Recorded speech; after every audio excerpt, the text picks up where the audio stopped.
L'heure est à la vigilance sur la situation sécuritaire de la République démocratique du Congo.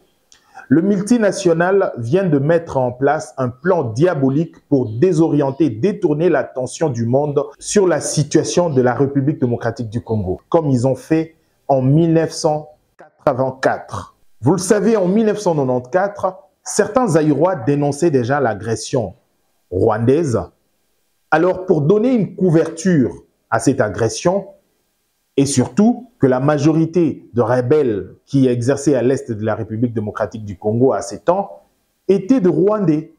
Mais c'était pratiquement impossible qu'ils avancent et jusqu'à arriver au sommet de l'État. Ce serait une invasion. Et que sur le plan international, c'était une agression d'un État. Eh bien, pour désorienter, il lui fallut recruter Mouzé Laurent-Désiré Kabila, alors qu'il avait arrêté avec la rébellion et il s'était lancé dans les affaires.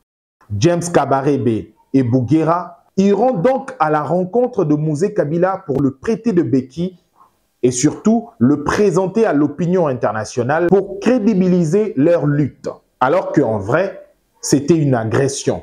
Cette aventure a pris la forme d'une rébellion et présentée sur le plan international comme une frustration entre Congolais.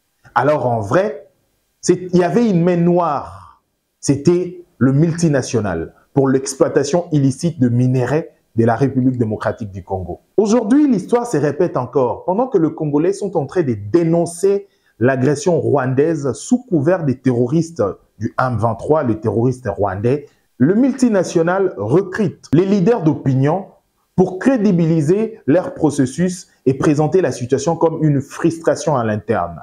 Pendant que le Congolais monte au créneau pour dénoncer l'agression rwandaise, ça paraît bizarre que l'ancien président de la commission électorale indépendante s'aligne derrière le terroriste rwandais du M23.